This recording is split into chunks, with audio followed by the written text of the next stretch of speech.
Alors Five Nights at Freddy's, le film, sachez que depuis la première année de FNAF, c'est annoncé et on sait que ça va arriver. Après, au fur et à mesure des années, on a perdu espoir. Enfin moi en tout cas j'ai perdu espoir. Ça se retardait à chaque fois. À Hollywood, il y a beaucoup de trucs qui se perdent, donc j'avais peu d'espoir. Moi aussi. À la base, c'était Warner Bros qui avait racheté les droits de Five Nights at Freddy's pour faire un film dessus. Et en fait, ça me faisait peur parce que plus on avançait dans le temps et plus Five Nights at Freddy's devenait trop ample en termes de jeu, de lore et tout. J'avais peur que les films se partent trop en couille dès le début. Ouais, qu'ils reprennent exactement la même chose et que du coup ça parte en couille. Fort heureusement, Scott avait conscience de ça. Il avait mis un post avec tous les scénarios qu'on lui avait proposés, des trucs qui partaient dans tous les sens. Et finalement, il a fini par se dire, mais en fait, le scénario parfait, c'est le scénario sur Mike, parce que c'est littéralement le personnage principal. Et je trouve ça vraiment incroyable de pas avoir fait le côté dans Five Nights at Freddy's 1, c'est Michael Afton. En fait, non, c'est Mike Schmidt, un vrai Mike Schmidt, comme on l'avait imaginé à l'époque où il n'y avait pas encore, qu'on appelait le mec Purple Guy et pas William Afton. Rappelez-vous de cette époque. C'est vrai que ça a changé de réalisateur, ça a changé de studio à maintes reprises et je me souviendrai toujours, moi, regarder par exemple en 2017, il s'annonçait un film FNAF en 2018, tu vois. Et tu sais, j'avais toujours cette petite page Allociné où t'avais aucune info, t'avais rien, t'avais juste Warner Bros ou peut-être un autre studio. Et t'avais la date, 2018. Et donc je me disais, ouais, enfin, tu vois. Puis on est en 2018, ok. Je recheck cette page et puis je vois quoi 2019. Et ça a fait ça pendant des années jusqu'à du coup l'année dernière en 2023 où notre rêve s'est enfin réalisé. Sachez quand même que parmi les scénarios proposés à Scott, il y en a un qui s'appelle Les peluches prennent Manhattan. Voilà, donc on est loin de... Il y a plein de scénarios qui ont été proposés, mais Scott en a aussi proposé beaucoup, non? C'est quelqu'un qui n'est pas très talentueux, on va dire. Scott Cawthon, il est pas très... Alors c'est le GOAT, hein. Je dis pas le contraire. C'est pas un écrivain, c'est pas un... Non, il a des mais problèmes, ça c'est connu, livres. hein. On peut voir déjà dans ses livres, que je n'ai pas lu d'ailleurs, mais si tu le dis je te crois. Ils Ah, sont quel connard je suis. Non mais je me doute bien, après je vois que l'histoire de Five Nights at Freddy's elle est pas claire et que à partir du moment où à chaque jeu tu fais des retcons violents comme si c'était des fatalities de Mortal Kombat, au bout d'un moment je suis désolé mais déjà je suis pas trop fan du concept de retcon, voilà je vous le dis clairement, parce que des fois le retcon d'une œuvre à l'autre, il y a un truc qui est drastiquement différent et tu me demandes de faire comme si c'était toujours comme ça, désolé mais c'est pas, je peux pas, t'imagines, j'ai eu trop d'affect pour FNAF 4, tu peux pas commencer à me dire que voilà bah maintenant FNAF 4 c'est plus un cauchemar, en fait c'est vrai, William Afton il torture des enfants dans sa cave, non désolé mais je peux pas croire des trucs comme ça, des changements aussi drastiques, j'ai l'impression juste de me faire, comme je disais, de me prendre une fatality de Mortal Kombat vraiment. Non mais voilà, bon, Scott, ça reste le GOAT, mais ouais. Ouais, juste parenthèse, voilà, on peut partir sur le film qui enfin est sorti en salle le jour d'Halloween je crois, en tout cas ici en Belgique. Non, en Belgique il est sorti le 27. Ah oui, ah, non, oui. Oui. On l'a eu un petit peu plus tôt que les Français, et je crois qu'ils l'ont eu le 8 novembre, c'est tard, c'est un truc de fou. Le film était sorti sur Peacock, donc un service de streaming aux États-Unis. Il est sorti le même jour qu'il est sorti en salle. Les pirates ont eu accès à une copie directement dès la sortie du film à leur maison. Du coup, c'était assez spécial. Hein. Et ça n'a pas empêché le film de faire un carton, tu te rends compte? Ah ouais. Le film était, pour beaucoup d'États-Unis, pour beaucoup d'Américains, le film il était disponible à la maison, parce que c'est un truc très répandu, c'est un peu comme Netflix. C'est comme si en gros il y avait un film qui est sorti sur Netflix et qu'il faisait quand même un carton au cinéma. C'est un truc de fou. Ouais. Bon, maintenant c'était pas aussi accessible pour tout le monde, tu vois, parce que ça reste quand même Peacock, c'était un service américain. Ok, bon, parlons du film. Comment introduire le film? Comment l'introduire? Le film a ses défauts, mais je l'aime beaucoup, vraiment. C'est une lettre d'amour pour les fans. Mais même si tout le monde ne l'a pas reçu comme ça, moi je l'ai vraiment vu comme une lettre d'amour. Ouais, je suis complètement d'accord. Hein. Enfin, dire à chaud, non, pas du tout. Ah ouais, à chaud, j'ai vu hier, moi, pour la première fois. Non, mais... Attends, il y a les 3 Spider-Man dans No Way Home, mais un truc de fou. Mais ouais, je trouve que le film était assez spécial. Hein. Les avis étaient très mitigés. Voilà, sinon, lettre d'amour au niveau des refs, voilà, tout ça était génial, pardon. Le seul problème, c'était vraiment le scénario qui laissait quand même à désirer. Et voilà, et maintenant, la seule peur que j'ai, c'est au niveau du lore, comment est-ce qu'ils vont aborder la suite avec FNAF 2. Il y a déjà Toy Bonnie qui est en construction, on l'a vu sur les réseaux. Donc, on sait que ça va parler des animatroniques de FNAF 2. Alors, mais il y a un problème dans tout ça, putain. Ouais. Il y a un fucking problème, c'est que ça se passe bien avant FNAF 1. C'est ça le problème, enfin, oui. Je comprends pas, ça m'énerve. Écoute, laissons les scénaristes professionnels s'occuper du scénario. Ouais, mais non. Pourquoi c'est eux qui font le scénario? Scott, Scott, nous te faisons déjà, mettez-nous un fucking film Peggy 18. Oui, déjà, on va parler de ça aussi. Quand Scott il a dit le film FNAF ne reculera pas devant la violence, je m'attendais à des fatalities, vraiment. Des trucs dignes d'un slasher. Peut-être j'ai mis mes trucs trop haut placés, mais franchement, renseignez-vous sur le lore de FNAF et vous allez vous rendre compte que c'est gore à fond. Il y a du mucus qui sort des animatroniques, il y a du sang. Et là, il y a faut rien. pas oublier que les animatroniques, c'est des enfants morts qu'on a mis dans des animatroniques. Et ils sont là depuis des années, hein. C'est pas Voilà. que voilà, ça commence à pourrir et tout. Et les animatroniques là dans le film, ils sont vraiment clean. Après, tu pourras me dire, oui, c'est peut-être Afton qui les nettoie, mais genre non, et le sang ça pue. Alors pourquoi mettre des enfants dans un animatronique pour les nettoyer après, tu vois? Ah oui, c'était pour les cacher, donc on sait pas. Mais la franchise en soi, c'est vrai qu'elle est assez gore et glauque. Et ça, on a clairement pas eu une lettre d'amour sur ce point-là. Ce que j'ai beaucoup aimé, c'est le simple fait que le film soit si particulier. Au final, au début, je pensais que j'étais content parce que je me disais, le film FNAF va ouvrir la porte aux gens qui trouvaient pas ça sérieux. Dans le sens, ils vont regarder le film et ils vont se dire, waouh, en fait, le jeu, il a un concept de fou, la licence, elle a un concept de fou. Alors finalement, je trouve qu'on n'a pas eu ça, mais c'est pas mal non plus parce qu'au final, on a quand même un film particulier et qui sort un peu du lot et qui fait plaisir aux fans. Donc, exactement ce qu'était FNAF à la base. C'est pour ça que j'ai beaucoup apprécié après avoir réfléchi au film quelques jours plus tard après l'avoir vu. Non, ouais, mais c'est un film génial. Hein.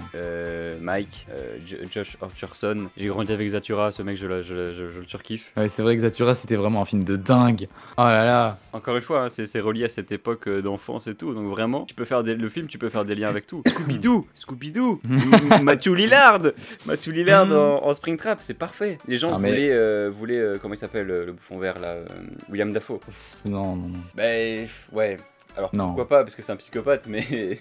Non, ça correspond pas au personnage. Matthew Lillard, c'est parfait. Ouais, mais même William Afton, c'est Ghostface, c'est Sammy de Scooby-Doo, vraiment incroyable. William Afton, c'est pas un fou, il garde son... Enfin, il arrive à rester discret, tu vois. Si c'était William Dafoe, ça aurait été spécial. Mais voilà, il a porté le film, hein, Matthew Lillard. C'est vrai que...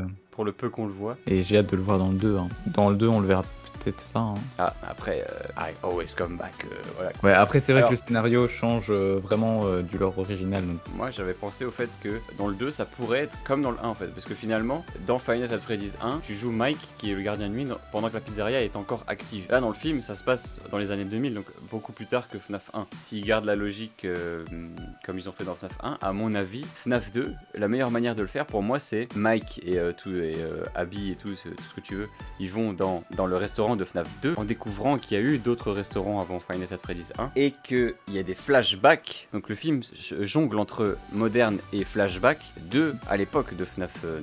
Et ça, pour moi, ce serait la meilleure des manières. Et tu peux relier ça avec le fait que Gareth, ce soit la marionnette et tout ça. Prenez mon idée, prenez-la, s'il vous plaît. prenez. J'aime bien cette idée, mais c'est vrai qu'on peut partir dans plein de directions différentes. Hein. On pourrait même dire, par exemple, que c'est un genre de security breach. Hein. Les Toy Bunny, les Toys, c'est des animatroniques assez neufs, tu vois, qui devraient... Enfin, je dirais pas modernes, hein, parce qu'ils ont l'air plus neufs. Oui. Et donc, ça pourrait être lié au fait que c'est nouveau et que du coup, ça soit une pizzeria en plein essor, tu vois. Et que finalement, il se passe des choses plus sombres. Tu vois, ils pourraient partir dans ce sens-là aussi. Après, ils pourraient aussi partir dans le côté... tu vois, les Wizards, les halls animatroniques de FNAF 2, ça pourrait être justement les personnages qu'on a vus dans le premier film, qui sont revenus, qui sont partis dans un autre restaurant, donc celui de FNAF 2, où ils ont été explosés en mille et utilisés pour créer les toys, tu vois. Parce que il me semble que c'est ça dans l'histoire du jeu. Ouais, mais par qui ça. Ah ça, je sais pas. Parce que là, Springtrap, il est en PLS hein, dans son petit bureau. En plus, il y a Golden Freddy qui l'observe hein, pour être sûr qu'il fasse pas de vagues. C'est ouais. D'ailleurs, Golden Freddy, petite déception quand même. Un petit retour d'Henry, changement de personnalité, qui sait. Oui, Henry, donc je pense que les gens le savent, mais au départ dans le lore, voilà, il y a Henry et il y a Henry et William qui ont créé la pizzeria, quoi. Les deux collègues et on sait pas où est Henry. Cette idée-là, moi j'aime beaucoup. J'aime bien. Et là, tu pourrais faire tout un délire avec le masque et tout. Franchement, il y a moyen de recréer FNAF 2 comme ils ont refait FNAF 1 dans le film. C'est-à-dire que t'es pas obligé de le faire exactement à la même période, mais fais des références et fais des trucs comme ça en fait. Ouais. Et franchement, pour le gore, il y a vraiment de bonnes idées avec Mangle. Hein. Putain, j'imagine de ces scènes. Oh la morsure de 87. Oh, t'imagines Mangle. Non, mais déjà, Mangle qui marche comme un démogorgon, je sais pas comment. Un truc bien flippant là, saignant et tout. Mais genre, elle roule l'épée à Foxy et tout. Non, je déconne. Chica et Bonnie dans la cuisine. Non, qu'est-ce que vous... On part trop loin. Non, voilà. Ah, c'est pour ça, Peggy 18. Money, la carotte. C'est des Ok. enfants, on rappelle. Ouais, d'accord. De toute façon, je pense que FNAF, le film, en fait, on n'a pas de choses à dire, hein, c'est juste des théories sur FNAF 2. Golden Freddy, petite déception, parce qu'on on explique à zéro moment que c'est Un fucking fantôme. déjà que c'est pas le même que Freddy. Quand j'ai regardé le film avec mon père et quand il a vu, on a vu pour la première fois Golden Freddy rentrer dans la maison de Abby, il a dit ah mais ils sont rentrés. Exactement. Il se disait bah en fait c'est Freddy. Alors c'est dingue parce que j'ai l'impression que tous les parents ont eu la même réaction. Ouais. On dit mais attends mais comment ça se fait que... Ouais non c'est pas le même maman hein, tu sais. Mais on peut pas leur en vouloir, hein. C'est mal expliqué. Et Golden Oui, Freddy c'est c'est pas comme s'il est à part une oreille en moins et les câbles dans les yeux là. Ce qui est d'ailleurs un truc que j'apprécie beaucoup sur le design de l'ancien Golden Freddy. Je le trouve vraiment trop stylé. C'est un détail que j'aime beaucoup sur Golden Freddy, ils l'ont refait dans le film, c'est excellent. Mais c'est une lettre aux fans, une vraie lettre aux fans, au point que les gens qui découvrent le film, ils ont du mal à se mettre dans l'histoire et à découvrir comme il le faut le lore. C'est aussi dommage que Golden Freddy n'ait pas eu sa pose iconique de costume vide, j'ai beaucoup aimé ça aussi. Bon, maintenant, je pense qu'ils auront bien le temps d'y revenir, hein. Ils vont épuiser la licence, à mon avis, en film très longtemps. Je pense que de base, ils voulaient pas aller au-delà de FNAF 3 en termes de scénario et tout. J'espère qu'ils vont respecter ça. S'ils vont faire FNAF 4 en bonus, pourquoi pas à la limite. Ouais, ça j'adorerais, tu sais, ou même en série, en spin-off, mais...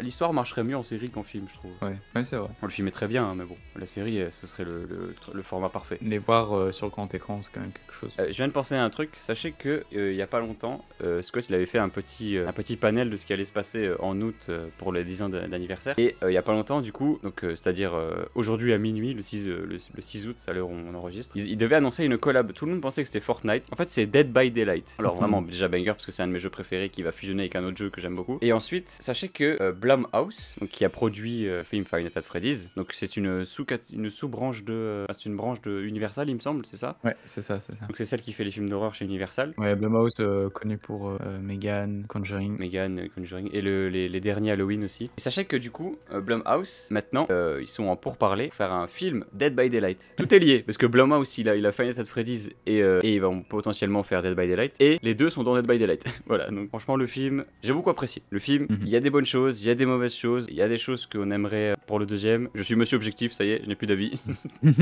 On peut être assez reconnaissant rien que sur le fait qu'il existe, parce que ça aurait pu ne pas se faire, hein, faut pas l'oublier non plus. Et voilà, franchement, j'ai rien d'autre à dire. Le film, incroyable. Vanessa, alors beaucoup de gens ont apprécié, mais moi, je déteste pas, je n'adore pas. Ouais, elle a une tête déjà bizarre. Neutre sur Vanessa, franchement. Vanessa.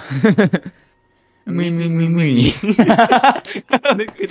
On est les mêmes, on est les mêmes. On est connectés. Ah, voilà, bon, bref. Bah écoute, c'était sympa. Je propose qu'on passe à la partie très intéressante.